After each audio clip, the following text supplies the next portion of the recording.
I have the distinct pleasure of introducing today's keynote speaker, Justin Bayless.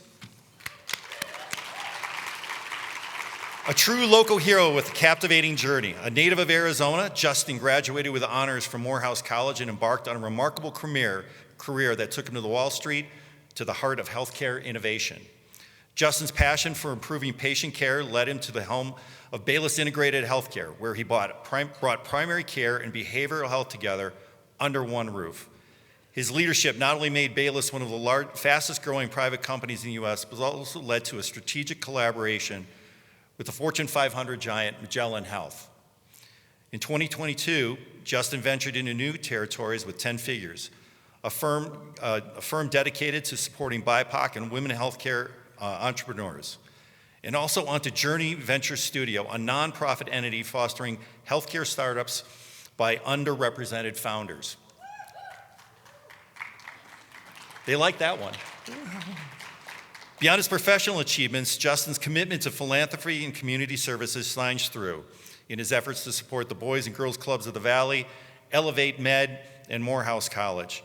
Justin's influence goes far beyond his professional success as he has dedicated his time and expertise to various boards and advisory roles. As a respected mentor and advocate for positive change, Justin's vision for more inclusive and compassionate healthcare industry inspires us all. We are truly honored to have Justin with us today. Joining him for this discussion is Mark Moeremans, Managing Director at the Journey Venture Studio, and was most previously at Arizona Commerce Authority as Senior Vice President of Entrepreneurship and Venture Development. Please join me in welcoming Justin and Mark to the stage.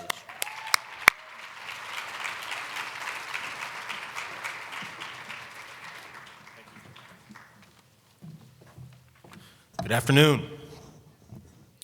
Well, thank you, Mike. Real quick note to Mike and Blue Cross team.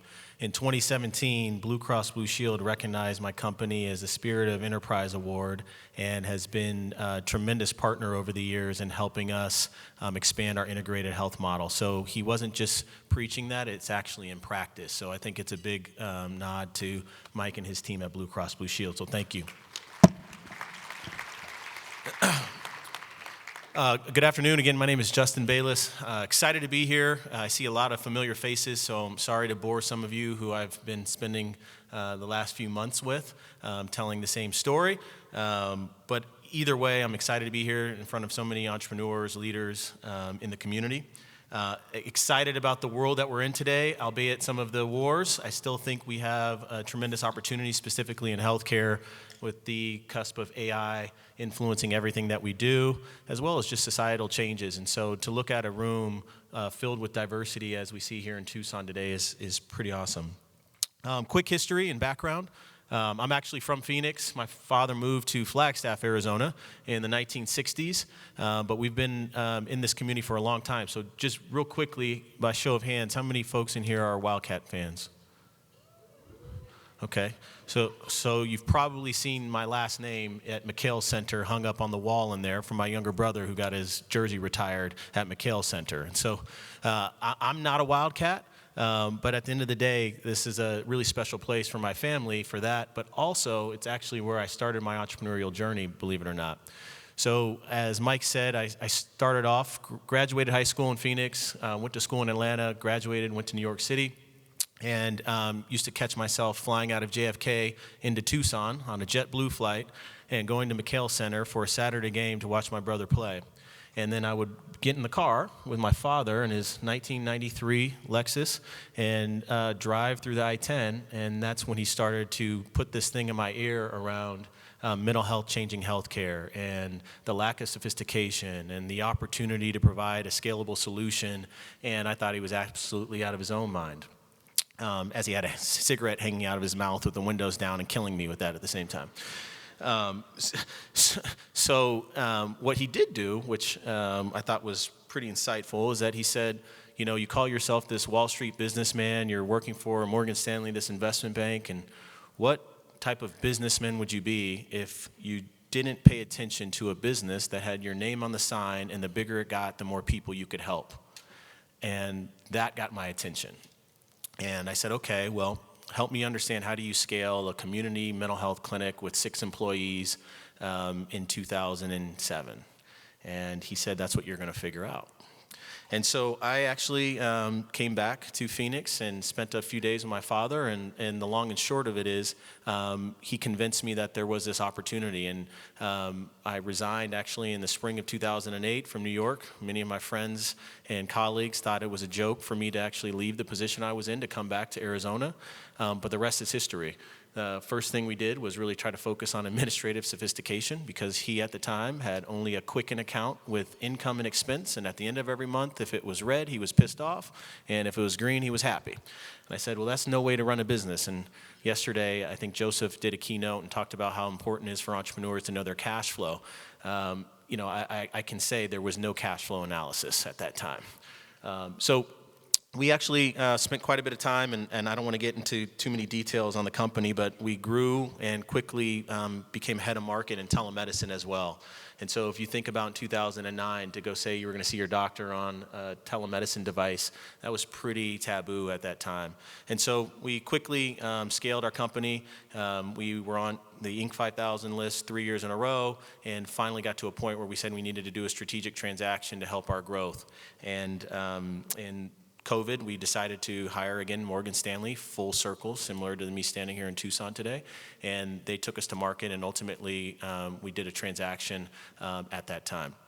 So 2 years after that, the music stopped. And a lot of times entrepreneurs don't know what to do when the music stops. So it's really glamorous and sexy when you're on the ride, but no one talks about when that music actually stops, and you're forced to face what you're going to do with the rest of your life. And me at the time was 37 years old, 3 kids under 3 at the time, and sitting at home trying to figure out, yes, I did well, but what am I going to do with the rest of my life? And one of the things that started to penetrate my brain was, during this path of growth, during this path of being ahead of the market but not too far ahead of the market, all of the accolades we received, I never received one venture capital call.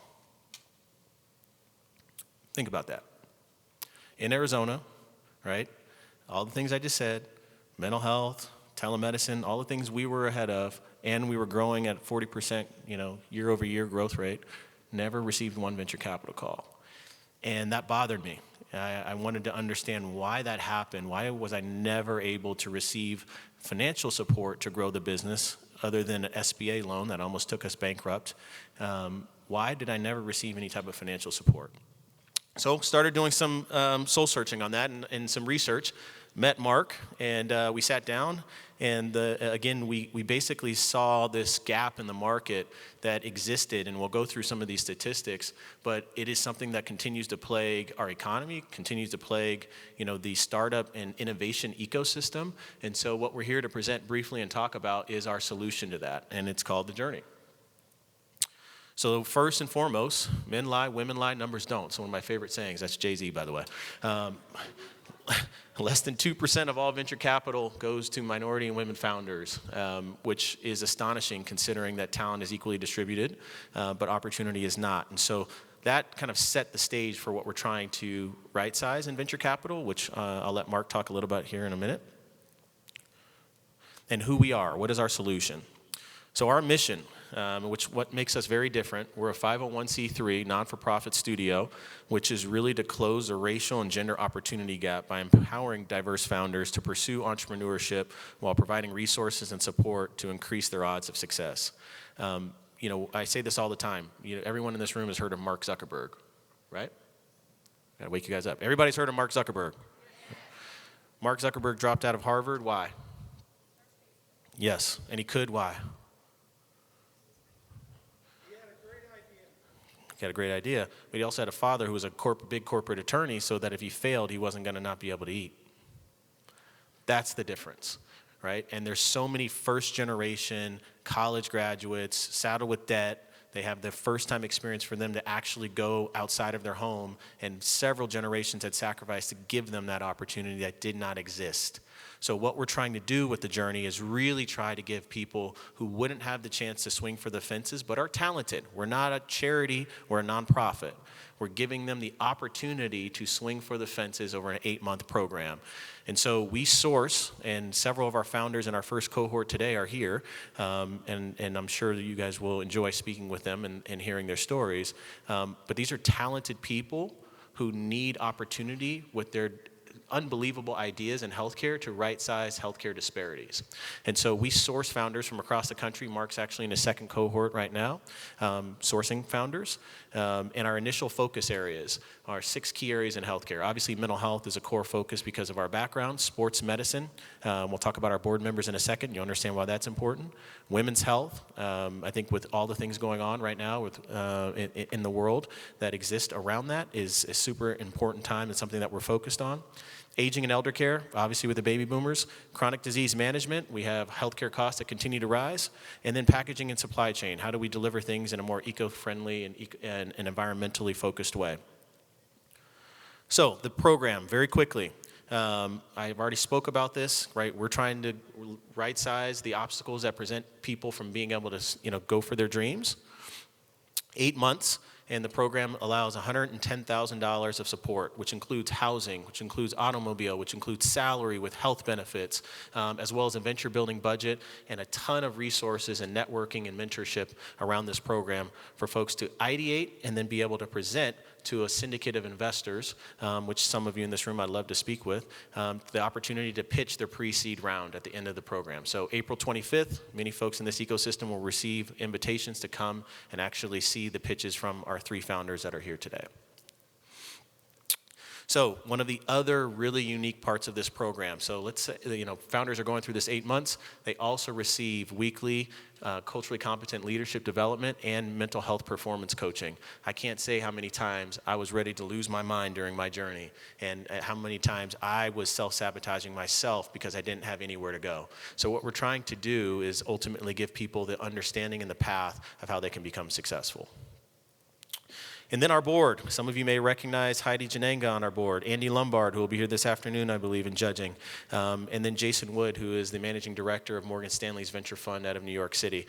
So establishing our board with 2 entrepreneurs and then 2 institutionally minded VCs was really important for us so that we understand how to build companies, but we also understand how to fund companies, and that there's never going to be an excuse that there's not capital available for great ideas. And finally, we're building our own headquarters, which will open up here in the next 60 days in Central Phoenix, which we're really excited to have, which will be a community location, but also what I like to call the NCAA locker room for entrepreneurship. So we're building a state-of-the-art entrepreneurial facility that will house the Journey on the bottom floor and 10 Figures, the other company, on the top floor. So with that, if anybody in this room is interested, Mark would love to talk with you. If there's any aspiring entrepreneurs who have an idea and need support, he's here today. The rest of the team is here today. But we are definitely applying in our second cohort as of right now, and so we would love to speak with you about it. So I will now transition to the fireside.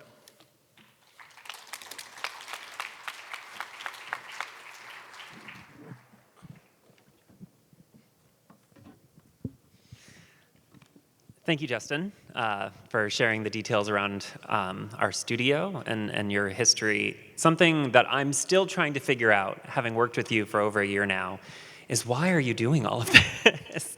You have achieved a level of success that many only dream about. You've hustled for decades, and you now are launching a studio, a fund, new concepts and companies, more projects than I can keep track of. Where do you get your drive from, and what are you chasing? What does success look like at the end of all of it?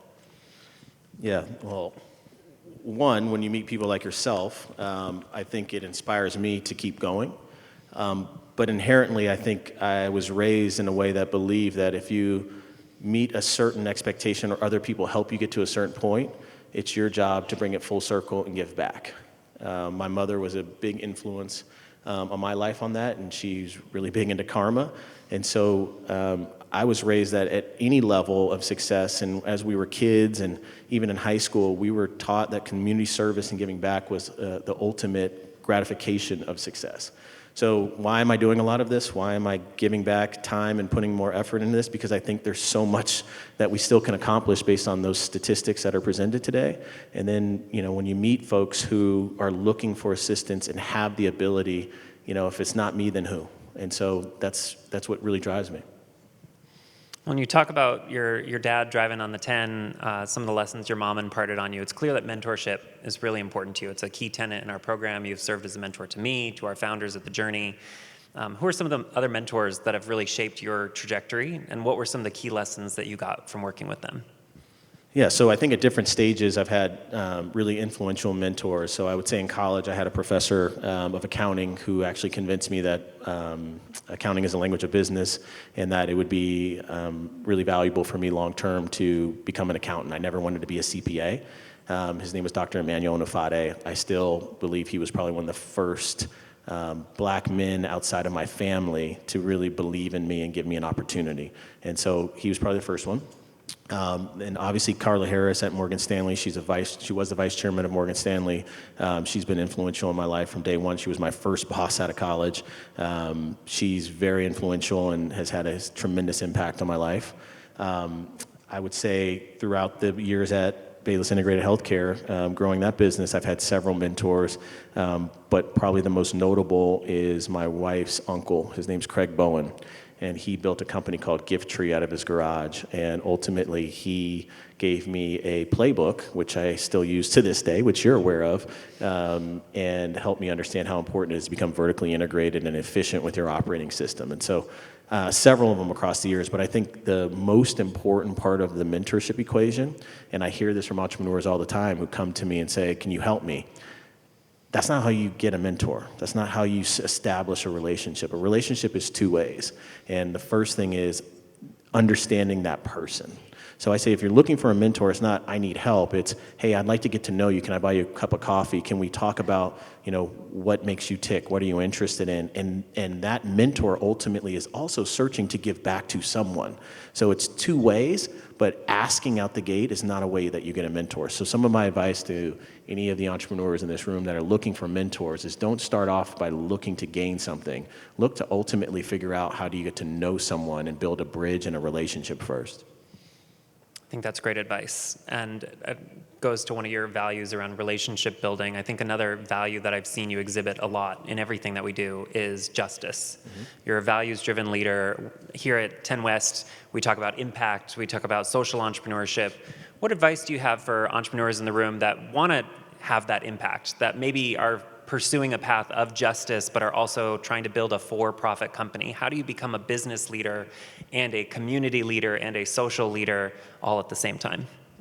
I think you follow your heart and you follow your passion.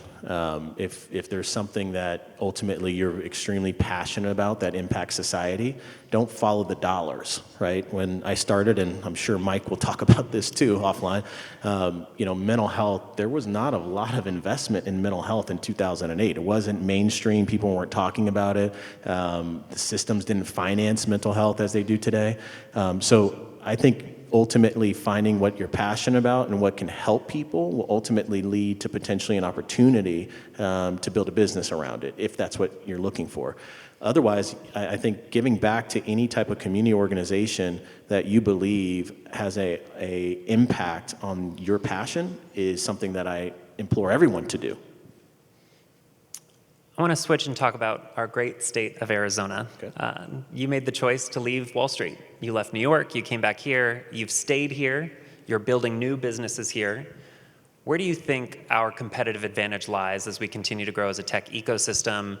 And what are some of the gaps that you see that we still need to collectively be focused on to really compete at the highest level? Well, as you know, I'm on a plane a lot, and I'm trying to convince a lot of people around the country to come to Arizona. Well, first of all, it's home, and I love my home. I think we have a tremendous opportunity from a cost of living perspective, from the growing diversity within our state. I think we also have climate on our side, albeit we have to figure out what to do with water.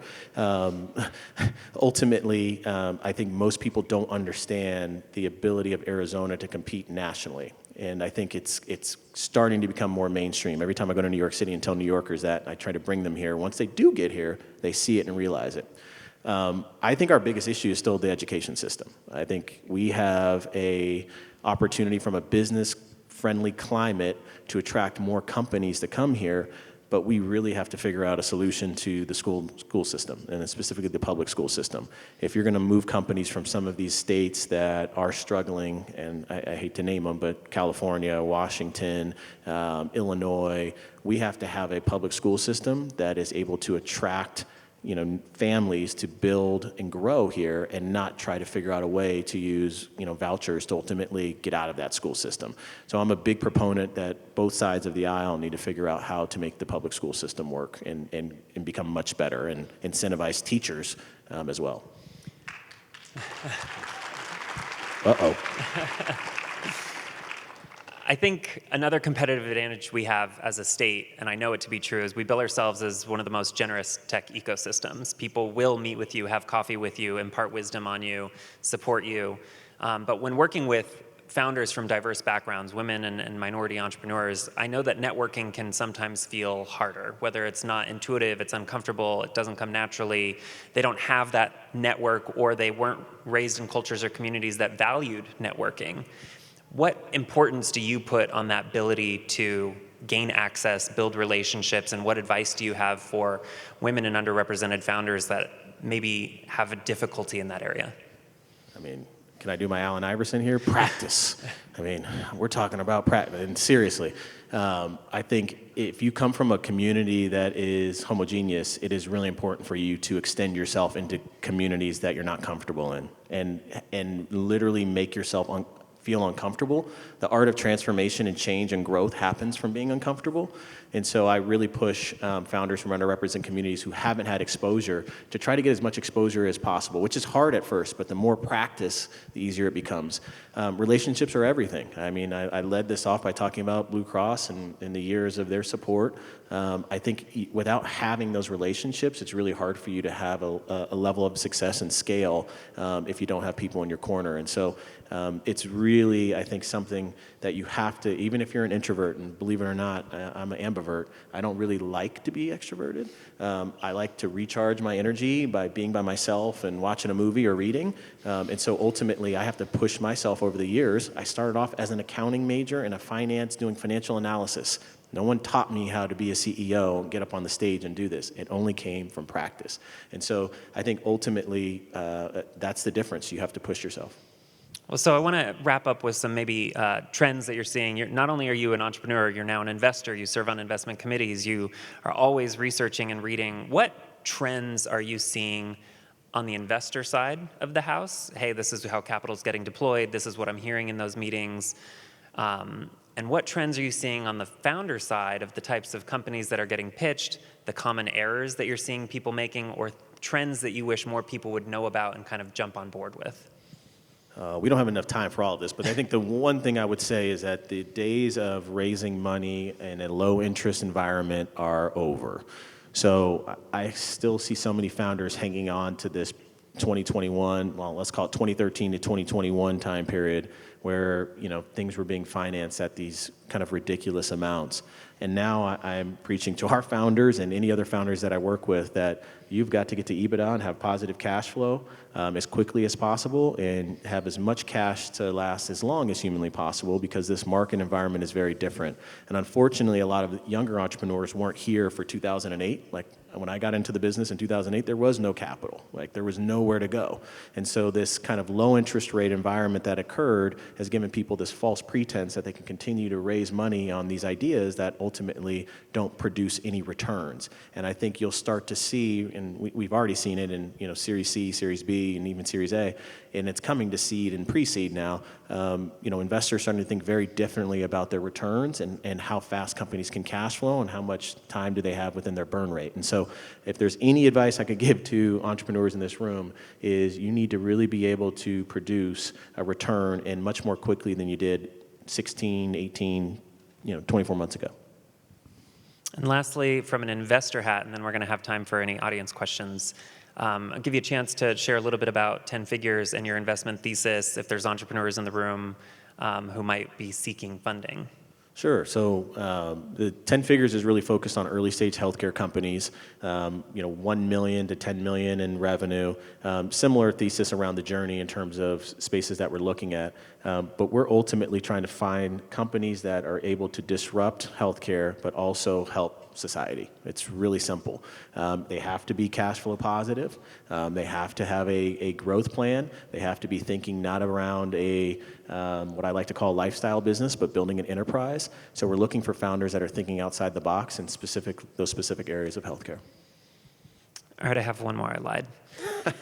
I'm greedy, and I want to know the answer to this. You talk about relationships and the importance of kind of scale and support. Relationships are built on trust, and this is something that you and I have talked a lot about. There's people in the room that are meeting potential co-founders, potential employees, potential investors, and you've shared with me some of your scar tissue around trusting the wrong people, and you've also shared with me the kind of gut and intuition that you've developed over time when measuring whether or not you can trust and build relationships. And I'd love to hear any kind of guidance, advice, wisdom on how do you develop that? What do you look for? What are green flags? What are red flags? And what is your sort of mental scorecard for whether or not you can or should be working with someone?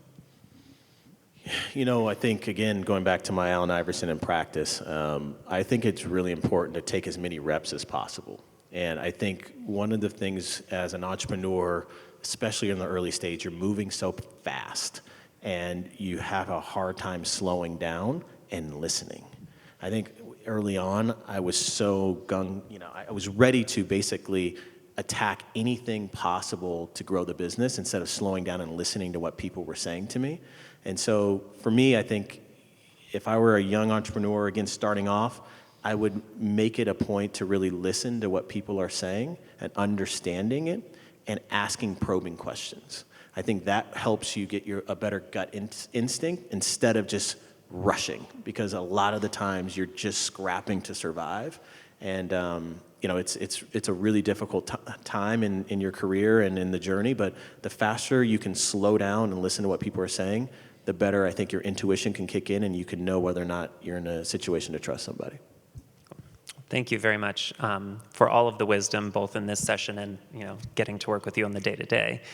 If anyone else has any questions, would love to open it up. I know we've got some, hopefully, mic runners around, but would love to hear what's on your mind. Someone please ask a question to Mark. Or we can give you time back. We were just so thorough.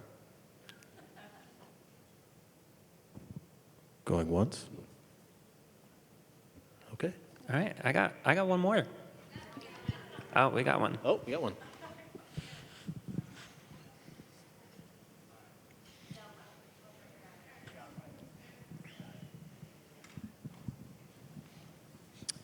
Hey guys, thanks for being here. One of the things I wanted to learn about Journey Venture Studio was what kind of resources do you provide to set people up for success and help de-risk this treacherous journey they're on? Thank you for asking Mark a question.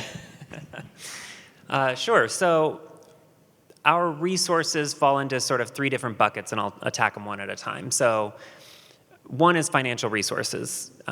It is no surprise that some people literally cannot afford to take the risk of entrepreneurship. And so that $110,000 fellowship that I mentioned, part of that is for a furnished one-bedroom apartment, access to transportation, a venture building budget. I joke that we're sort of the friends and family round that you might not have access to. And why is that? We don't want you to have to work 4 jobs in order to build your side hustle so that you can actually have the chance to focus exclusively on building your startup without kind of leveraging your future, drawing from your 401k, putting out a second mortgage. So we provide salary, W-2 employment, which means access to healthcare and a 401k, so that if things go a certain way or another, you aren't worse off at the end than you were when you went in, which is often not the case for many entrepreneurs, especially from diverse backgrounds. On the venture building perspective, which is another kind of bucket of resources, there's a playbook. There are ways they're going to teach it today at 10 West and Entrepreneurship Day. You can go to Y Combinator's online library. There's a way to build a successful startup, whether it's through ideation, validation, building your business model, the lean canvas startup. Unfortunately, that playbook is often reserved for elite hallways and institutions. They teach it at Y Combinator, at Harvard, at Stanford. How do we take that information and kind of let you in on the secrets of this is what investors are looking for, this is how to de-risk it, and create a templated kind of pathway to give yourself the best odds of success in your company? And then the third piece that we focus on is really the leadership development. So Justin mentioned we've got licensed psychiatrists and psychologists, mental health and mental resilience coaches to make sure that you're performing at your best. There's a lot of head trash that comes into entrepreneurial thinking, which can be a distraction. So whether those are self-limiting beliefs, self-sabotage, working through that to give yourself the confidence to pursue excellence, while at the same time giving you the tools, training, practices, workshops to prepare you not just to be a startup founder, but to be an enterprise CEO. You're going to be hiring people, managing people, having tough conversations. All of that is a muscle that you might not get to develop until you're in it. And so how do we put you in situations, give you simulations, give you readings, expose you to people that have done it before you so that when you get there, you're ready for it? And so in addition to all of those, access and relationships are a huge part in building a successful company, and one that a lot of underrepresented founders don't naturally have the same level of access to.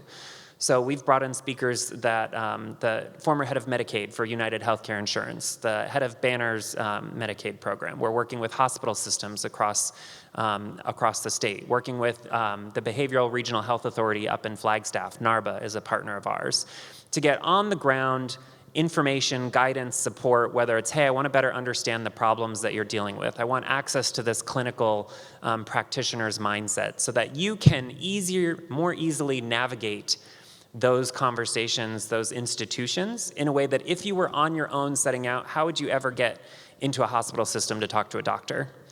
That can be really, really tough for someone. And so we're inviting those people in. We're inviting investors in to see you build publicly so that when you're there pitching at the end of the process, they've seen your progress, they know who you are as a CEO, and they're more confident in writing a check to you. So those are some of the things that we're trying to do to de-risk the process and set you up for success. One caveat as well, in addition, is, and Joseph yesterday did such a good job of this, I thought the way he explained it, timing is so important in your entrepreneurial venture. And so what we're also trying to de-risk is by helping identify if you're too far ahead of the market, right? A lot of entrepreneurs sometimes miss that, and they have this great idea, but their timing is off. And right now, again, going back to where the market is, how do we make sure that our team is identifying where we think that they will have the greatest odds of success in timing to the market as well, and being one step ahead, not two? There's a proverb I love: if you want to go fast, go alone. If you want to go far, go together. And I think having a team building around you is a resource in and of itself. And so it can be a really lonely experience trying to be a founder, and to create a setup where it says, hey, I had an idea, I had a thought, I thought of a brand name. Can I kick this around with you? Having someone who's there next to you says, of course I want to listen to this. I'm invested in your success. I think that is also a resource to kind of help you through it. And don't ask us, ask our founders. They're here, they're incredible, and they can, give the real scoop on what it's like on the ground. I think we have time for one more.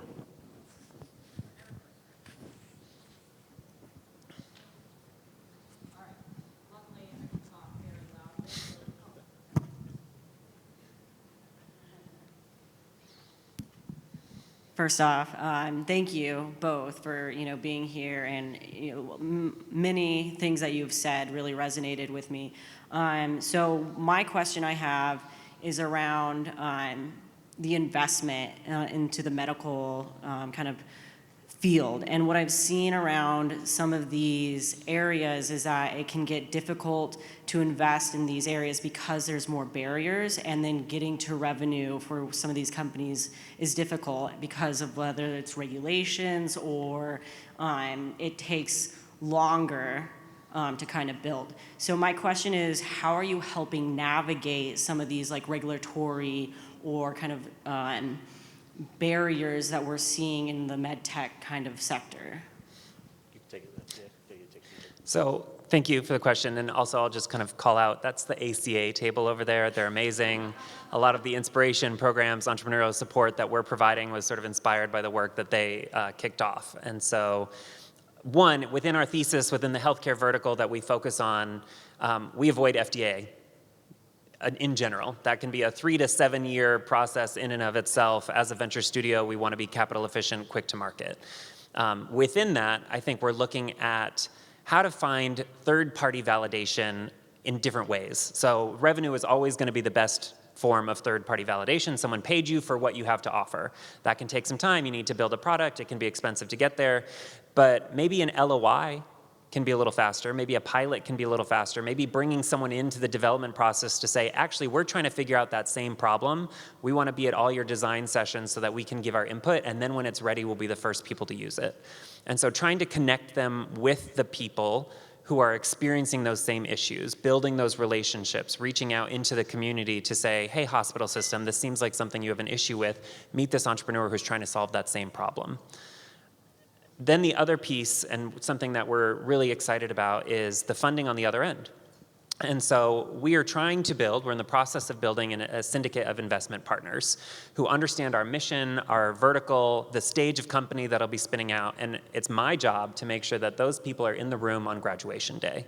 That 2% of funding for Black and brown entrepreneurs, that 2% of funding for women, we want to find the investors that are open to changing that number with us, that want to find highly talented individuals with exciting concepts at the pre-seed stage. So if you're an investor in the room that wants, first access to these amazing companies and this deal flow and this incredible mission and studio, come find me because we'll invite you to our demo day on April 25th.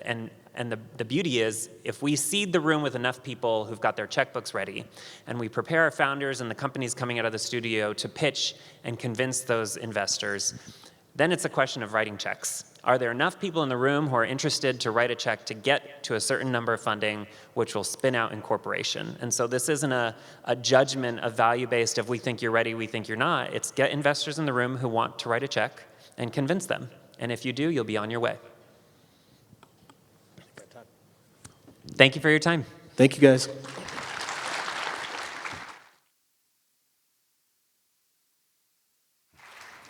Awesome. I think what you're creating is